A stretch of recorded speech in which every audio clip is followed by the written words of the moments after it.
Hi guys, I'm Kelly and my co-host today is Amber, and welcome to season 3 of the Brown Girls Guide podcast where we discuss everything we wish we knew growing up. Hey guys, and yes, a very warm welcome to our first episode for season 3. And we actually can't believe that we are on season 3 already. It's been such a journey in a short space of time. So thank you once again to everyone who supports us and who continues to engage with us. Yes, guys, thank you everyone. We put these episodes together in the hope that they benefit everyone. So if you have any ideas that you'd like us to just like unpack here or chat about, please do hit us up on social media or an email. All the details are in the episode description. For today, though, let's get this episode started. Today, we are celebrating women because, well, of course, it's Women's Month in South Africa. But before we dive in, first things first, let's do a check-in. Amber, how are you? How's life? What's going on? How's it going? Kelly, I am actually good. Hey, like in the truest sense of the word, I'm good today. Today I'm good. Life has been so busy lately. There's been a lot of things going on, but I think I finally have a balance now with all my responsibilities and things I have to do. So I'm just grateful at the moment to be in a not completely, but more stable place and not feeling like a headless chicken, just trying to tick things off my to-do list. I feel like I found my groove again. But how are you feeling? What's new with you? What's happening? Same this Saturday. I'm really glad you're feeling a bit more stable. We could always use some stability, but the same. Yes. There is a lot going on between the 9 to 5 job, the podcast, some freelance work, regular life, and now also a little bit of studying that I'm doing. It's a lot.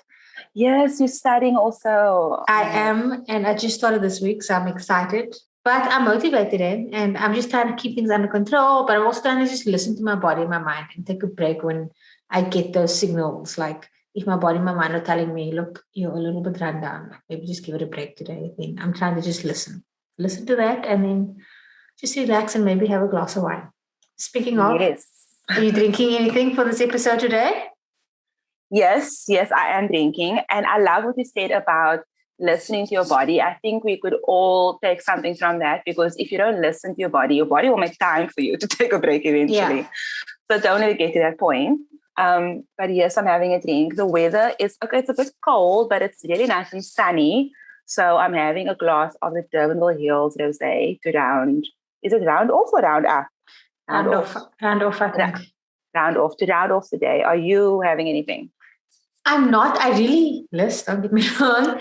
But I want to get in a little bit of like studying later. By studying, I just mean the reading part. I just want to get in some reading later. And if I have something to drink now, I'm just going to be tired later. So right now, I'm just having soda stream flavored water at this present moment. Lovely. Yeah, it's delicious. It's refreshing. Like you said, it's a lovely sunny day today. So it's delicious. Okay, so on to today's topic, which we said is celebrating women. Before we dip into the women of influence who we admire, can you tell us about someone in your everyday life who you admire and why? So 100% my mother. I'm always going to say my mom as the first choice, like without a doubt. She is the most badass woman. She refuses to let anything get her down, to let anything get in her way. I honestly don't know if I could do half the things she's managed to do in her life. I can't imagine that it must be very easy to raise a child on your own, let alone someone who's as opinionated as me, who, has her own views on things and wants to do things a totally different way.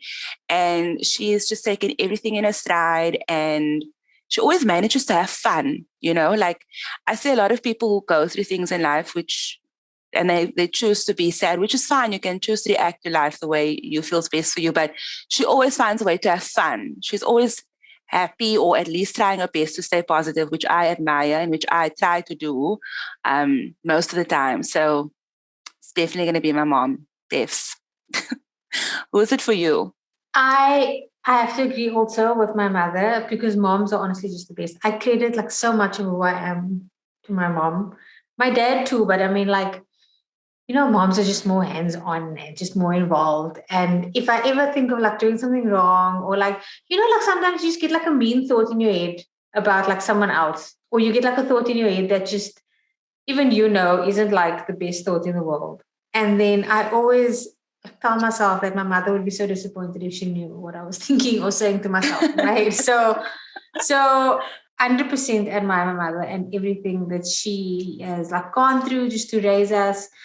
And she was by no means a single parent for her entire life. Not even her life at all, because my dad was very involved and they were married until I was like 18. So, but my mother did do like a lot of the heavy lifting, which I've said in a previous podcast before. Yeah. And yeah, like my mother, I just can't imagine that it was easy to raise us into these strong, independent women at a time when women and people of color weren't really given many or any opportunities. Not that much. It's really changed in that regard. Exactly. But that is not what we are discussing right now. Today and right now we are celebrating women. Do you have anyone more well known who you look up to and admire? I think I actually already know who you're going to say. Really? Well, the first person I'm going to go for is Daisy Perkins. I don't know if I have spoken about her to yet, but I just love her. But you probably thought I was going to say Rushta. Yeah. Yes. Yeah. To know me is to know I love Rushta, but she is up next. I just want to go for Daisy first. But Daisy Perkins, I don't know how much you know about her, Kelly, if anything at all. She's a makeup artist from the US. And I followed her now for about, I think, 5 or 6 years. And her account has just blown up so much in the last couple of years. She is such an independent person. She is one of the more, I feel, authentic voices in the beauty/YouTube community. You know, she's very in touch with her cultural roots. She's Mexican. She brings that to the forefront in everything she does. She's a family person. And I just love her entrepreneurial drive. She started as a makeup artist, but she always had this vision of doing something in fashion. She wanted her own brand. So that's what she did. Like in the last year and a bit, she launched a sunglass line. Did I say a colored essay? There was You did it all, but it's fine. It's fine. We embrace all accents. Talking too fast, but she launched a sunglass line and she recently launched a skincare line as well. And one of the things that really it gets to me about Daisy, I said earlier, she's very authentic and she really takes her followers on the journey of her life with her. She struggled with infertility for the longest time. You know, like her and her husband have always dreamed of starting a family. And even though this is not like a personal dream of mine, you know this, I will tell anyone who will listen. But she and her husband have tried so many things over the years and she shared her losses and their journey with us. And now they have a baby boy and he is just the cutest thing. And I just love seeing her happy and I love seeing her, you know, so at peace and successful. And it makes me think like I should go for the things that bring me the same thing she's feeling now. So it's not like she's trying to push this like family agenda or that you have to have your own businesses. She truly just goes for what brings her peace. And I think that's what I love the most about her. She is awesome. Very cool.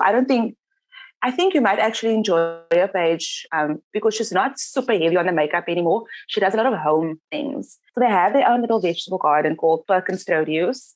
And they started it a couple of years ago. And it's so cute to see everything they've gardened. Kelly, you would love her. I'm there. You had me at home at like the Countess Mall. They have everything from peppers to cucumbers. Yeah, it's much more home now. And it's really enjoyable because she always like, most days in the week, she'll go out in the garden and pick a couple of things and then she'll cook with what she's picked. So it's really cool and wholesome and love her vibes. I just love it. The kind of life I imagine for myself one day. I'm just going to grow everything I eat. I mean, for me, it used to be so intimidating, but watching her get better at it as she goes, I'm like, oh, maybe I can also do that when I have a garden one day. When you have a garden one day. Is there anyone local? In fact, I know there's someone local. Please explain why you love Rushda so much. And I have nothing against Rushda, but I know that you are like a super fan. So please just tell us why you are.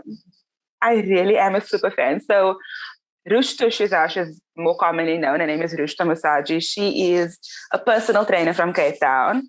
And I was first made aware of her back in, I think, 2015.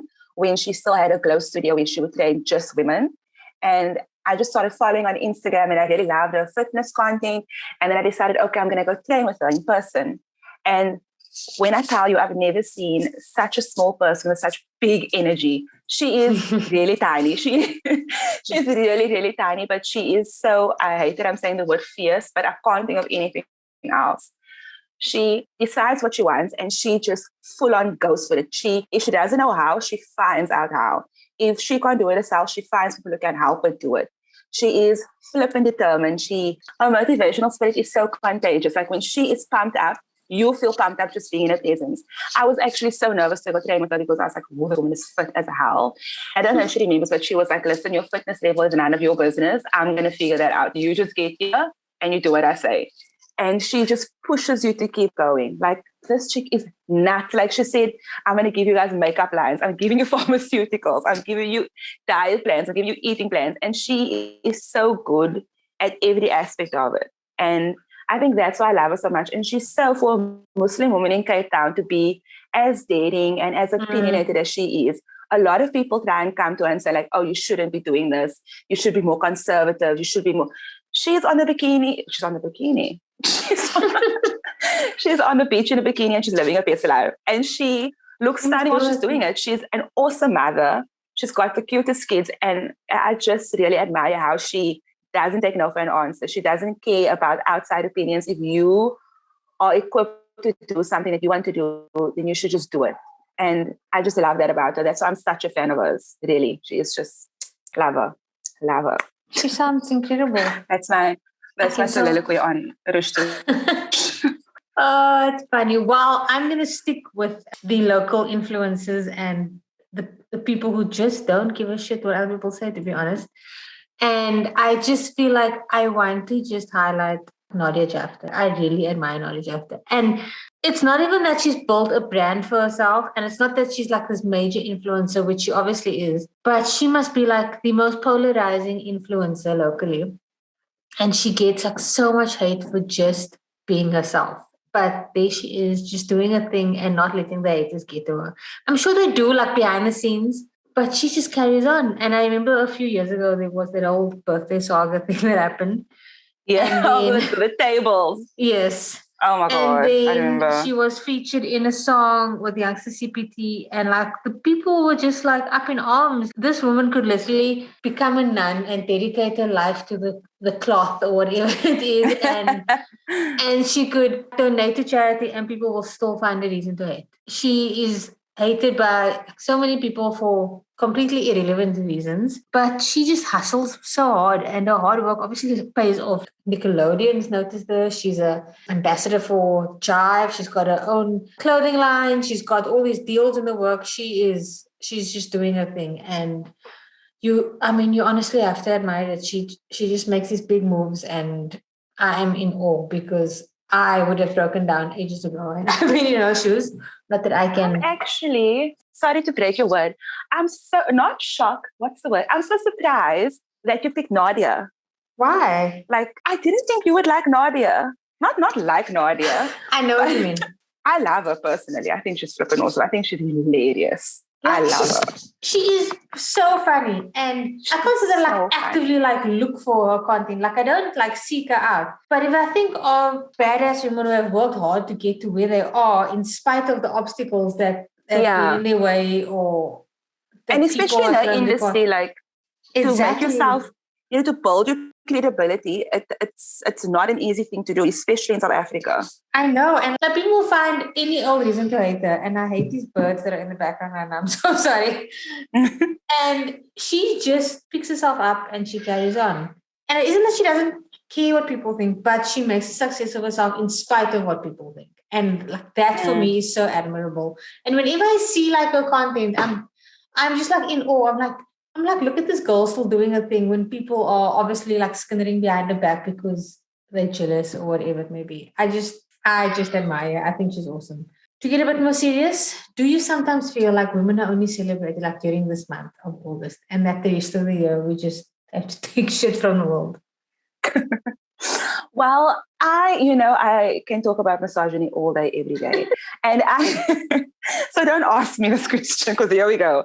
I actually don't think we are celebrated ever, not even in August, not even for one day.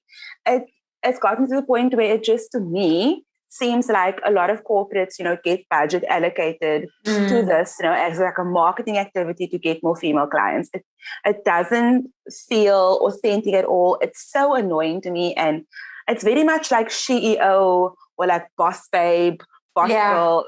Like, here's a pink pen, here's a red notepad, like, wear your lipstick, girl. Like, it just feels so stereotypical, and it just feels so misogynistic. And even when we are supposedly being celebrated, we are made to accept these kinds of campaigns. I mean, in 2021, like today, even I saw on social media, there was a campaign for a huge like insurance financial brand, and they literally went the lipstick route, Kelly, in 2021.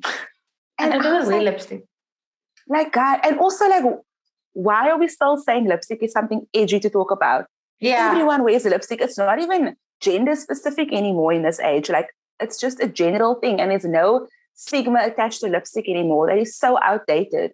Like, it's just very frustrating that people don't think of actual ways, to engage with their target audience, their female target audience. But it also shows the lack of diversity that they have at their marketing level when they. But it's this brand specifically, as a woman brand manager who leads this. So now I'm like, girl, what are you doing? Like, why? And I don't know. But do you agree though? Like, what do you think about these yearly campaigns that you see with the lipstick and the heels, whatever? I hate it. I mean, I completely agree. And I know that Women's Month just gives companies and people and brands like a nice media moment to tie like their campaigns into. But you're right, it feels completely inauthentic. And I wish that they'd use the money instead and donate it to organizations that genuinely help women in different ways. It can be homes for women, support for abused women. It can be counseling. It can be upskilling for women entrepreneurs. It can be giving girls like scholarships. And there's just so much more that they can do with that. They are real waves. They are they are real ways to make a difference. And running a big competition to win a cooking appliance during August is just definitely not. It is just not it. And it just frustrates me so much because there are so many organizations that would love the money. There are organizations who would love that instant pot, let me tell you, to feed the homeless people or to feed women who come to them for help. But anyway, speaking of organizations that help women, do you know of any great ones that you'd like to give a shout out to? Yes, there is one that I'm currently really, really into. It's called the Justice Desk. And they're not just based in SA, they also work in Zim and in Zambia. But cool. I came across their page because a woman that I follow is a survivor of a GBV situation. And can that bird please? I'm sorry. It's not your fault. She is a survivor of, gender-based violence. She went through absolute hell in the media last year. And I don't know her really that well personally. It's just like friend of a friend, but anyway, so I'm following her journey now as she is, facing charges and waiting on, some justice to be served. She's partnered with them or she's been talking to them and sharing things on her social media. So the Justice Desk essentially is an NPO, a human rights NPO, but they do have key focus areas, one of them being gender-based violence. And what I like about them as well is they have a big push on human rights education as well, because as much as we do support, victims, sometimes you aren't really aware of what your rights really are and what you are entitled to do or ask about or press charges about, especially in a country like South Africa where you are really disheartened by the thought of going to the police because let's not even go there, but, So they share a lot of education. They attend a lot of protests. They facilitate, what's the word for this thing? They facilitate petitions so you can go and sign and learn more things. They've got group talks, which is what I saw on the person that I follow's Instagram story, which I thought was very insightful. And, sometimes it's good to read, books and articles, but sometimes you don't have time when you need information in bite-sized chunks. And that's what they give on their Instagram. They give you all the facts you need to know, but it's easy for you to digest. So I would highly suggest following the Justice Desk. And they've got different ways you can support them. You can just follow them, even. You can donate. You can become a volunteer or an intern. They obviously need a lot of resources. So you can just check on the Instagram to see what they need. You can also become a justice school. So your school can be registered to join the Youth Ambassadors program. I don't know too much about it, but I do know that that's another way you can volunteer or join as well. But they do have the email address and everything in the Insta bio, and you can get in touch with them. But very cool account. It's very diverse. They amplify women of color's voices, and I think that's amazing.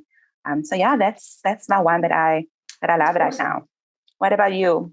So for me, I am very into organizations that support women empowerment and entrepreneurship and like upskilling basically.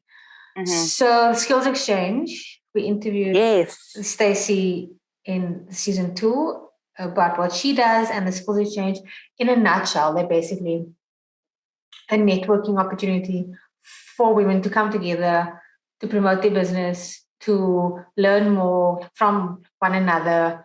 They do workshops, they do webinars, they do all these amazing things that help women in their career journeys. You can become a member and you can join the Skills Exchange program.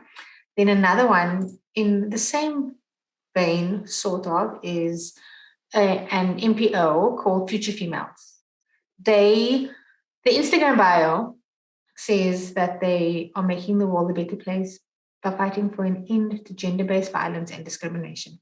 But they do a lot more than that. Obviously, they do that, but they also are about empowerment and about like celebrating women.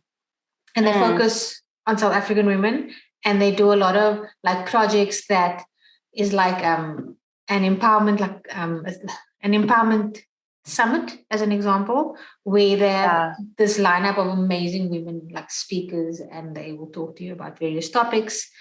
And it's obviously online at the moment. And they will provide resources to like women who are looking to be motivated, who just need like a hand in life, to be honest. And I love following them. They also talk about obviously rape in South Africa, because that is a big issue for women, and they provide tools and resources for that. And if you are a victim of rape, it's a great organization, and I'm all for that. So those are my two. And we'll obviously leave the Instagram handle, the social media channels, and all the details of these accounts and these organizations in the episode description, but also on our social media platforms. Is there anything else you'd like to highlight about celebrating women before we sign off? I want to say something, but it's so cheesy. But I want to say like, okay, I'm just going to say it anyway. Yeah. Say it. I actually do. I would like to say that I see a lot of women of color that are friends of mine, or people that I know or have met or have worked with, who have started their own small businesses. And I feel like a nice, tangible way to support women this month is to support their businesses. If you can't afford to buy their product, or if their product is not for you, or their service is not for you, share it on social media. If you see a girlfriend of yours, or a woman you know, and they're doing something on their own, they're trying to establish a company or a business or a brand, show that support to the women. You don't know who you're sharing it to. You might be sharing it to their target audience. So yeah, like I've got a few friends of mine I can think of now. The one is at the top of my head is Lisa, because I'm about to go to her house to fetch some cookies that she baked. She's an amazing baker. So good. She also does lifestyle products like candles. And she also just released shower steamers, which is like a bath bomb, but you just put it in your shower instead. It's so amazing. I think we should I want that. She's just the best. And a lot of the organizations that we support are like not just led by, but the women who are doing the grassroots work are women of color. Like my best friend Amy, she is a social worker for an organization called Patch in the Helderberg, and they provide counseling and support to children who are victims of sexual abuse. So they are very cool, they are amazing, and they do take donations as well. And they often have drives where you can donate either money or like non-perishable items or clothing and stuff. So they're also really cool. That's awesome. I will just use this moment to reiterate that what you said is 100% true. If you can't give money or time towards an organization or cause in this month or beyond, then just a simple share on social media is enough. You never know who's actually watching your social media pages and who will actually benefit from what you have shared. So if you know of a female-led business, a woman-led business, and they could use your support, then a social media share is also showing support and encouraging others to support that business as well. So Absolutely. that also goes for our podcast. If you know anyone wants to listen, please do share. We are two Please women do. of color trying to build this and our brand as well. So please do share and review us also. We've never actually asked for that, have we? We have never asked for reviews. Yeah. Review us on wherever you listen to your podcast, on Spotify, Apple Podcast, on Google Podcast. Just leave us a lovely review there. That'd be great. That'd be great. Thanks, guys. And as mentioned earlier on, please do get in touch with us on social media if you have any ideas for the shows going forward. You can find us on Instagram and on Facebook at Brown Girls Guide Pod and on Twitter at BGG Pod. And you can email us on info@browngirlsguide.co.za. Yes, and like Kaylee said, please, if you do have any topic ideas, genuinely do send them through, because we do have most of season 3 planned, because people DM us and give us ideas, and then we get to invite them onto the show, which is amazing.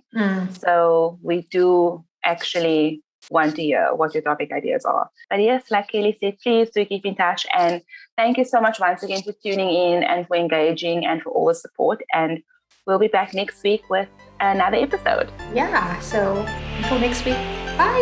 Bye.